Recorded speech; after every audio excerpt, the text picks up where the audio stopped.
अस्सलाम वालेकुम। बैठक में खुश आमदीद। बेटा इस बार हम लोग जो इस हफ्ते जो हम लोग काम कर रहे हैं वो मज़ीद तर्जुमा निगारी के ऊपर है। इस हफ्ते हम आपके लिए एक नई चीज़ लाए हैं। खबरों नज़र के नाम से ये एक जरीदा है जो कि यूएस एम्बेसी और पाकिस्तान की मशावरत से इकट्ठे निकाला जाता है। इसकी सबसे मज़ेदार बात यह है कि ये अंग्रेज़ी और उर्दू में बैक वक्त यानी एट द सेम टाइम आपको इसके कंटेंट यानी इसका जितना भी मटेरियल मवाद है वो आपको अंग्रेजी और उर्दू में मिल जाएगा। यानी कि एक साइड पे अंग्रेजी में आर्टिकल्स हैं और वही एग्जैक्ट आर्टिकल्स आपको उर्दू में मिल जाते हैं। इस हफ्ते जो हम जिस टॉपिक पे बात कर रहे हैं, जो मैंने आपके लिए मौजू चूज़ किया है, वो है शमसी तवानाई। तर्जमा नवीसी पे काम करेंगे, लेकिन तर्जमा नवीसी पे जो हम इस हफ्ते काम कर रहे हैं वो कुछ मुख्तलिफ तरह का है। हम ये आम तौर पे मैं आपको तर्जुमा नवीसी करने के लिए अंग्रेज़ी के इबारात या पैसेजेस दे देती हूँ। इस बार मैं आपको अंग्रेज़ी और उर्दू इकट्ठे दे रही हूँ।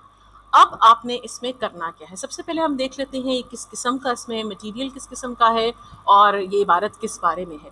बेसिकली ये इबारत जो है ये इसका इंग्लिश में टॉपिक है सिटीज़ ऑफ द सन, और अगर इसको हम उर्दू में समझें तो शमसी तवानाई से रोशन शहर, यानी कि वो शहर जो कि हमारे माहौलियाती तवाज़ुन या सस्टेनेबिलिटी इन्वायरमेंटल सस्टेनेबिलिटी को सस्टेन करने वाली जो बाद में आबादियाँ होंगी हमारे मुस्तकबिल की, उनका एक नमूने के तौर पे एक आबादी वहाँ पे अमेरिका में कायम की गई है। वो पूरा का पूरा शहर या पूरी की पूरी आबादी जो है वो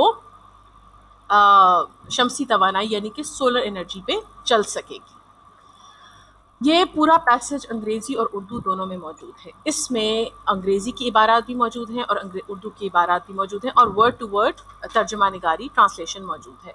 आपने इसमें करना क्या है, आप इसको अच्छे तरीके से देखिए। इस पूरे ऊपर के पैसेज में जो अल्फाज लिखे हुए हैं, जो जुमले, जो इन्फॉर्मेशन, जो मालूमात लिखी हुई हैं, उनको समझने के साथ उर्दू में, उनको पढ़ने के साथ समझने के साथ उर्दू में तर्जुमे की खुद भी कोशिश कीजिए।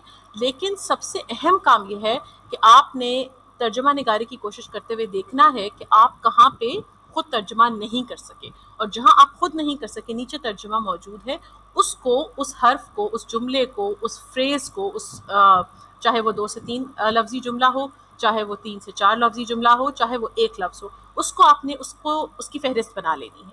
उसकी फ़हरिस्त बनाने के लिए आपका पहला काम हो जाएगा। उसकी फ़हरिस्त बनाने के बाद आपने अगला काम ये करना है कि उन तमाम अल्फाज को इस्तेमाल करके, ये आपके 3 स्लाइड्स मौजूद हैं, यानी मुश्किल से एक सफ़ा मैंने आपको दिया है, और इन तमाम की ट्रांसलेशन आपको दी जा रही है। अंग्रेज़ी में भी और उर्दू में भी मौजूद है, कन्फ्यूजन की कोई जगह नहीं है। आपको अंग्रेज़ी में भी अल्फाज दिए जा रहे हैं और उर्दू में भी दिए जा रहे हैं। आपने इनको समझ के मुश्किल तमाम फ्रेजेस को अलग करना है, और अलग करने के बाद उन तमाम को इस्तेमाल करके अपना एक खुलासा लिखना है इसी एग्जैक्ट मौजू के ऊपर। और ये आपकी 2 एक्टिविटीज़ हो जाएंगी। पहली एक्टिविटी 20 मार्क्स की है, दूसरी एक्टिविटी भी आपकी दूसरी एक्टिविटी खुलासा निगारी की है जो कि 10 नंबरों की है। तो ये आपका इस पूरे हफ्ते का काम है। किसी भी किस्म की कन्फ्यूजन, किसी भी किस्म की उलझन के लिए आप मुझे मैसेज कर सकते हैं। खुदा हाफ़िज़, थैंक यू।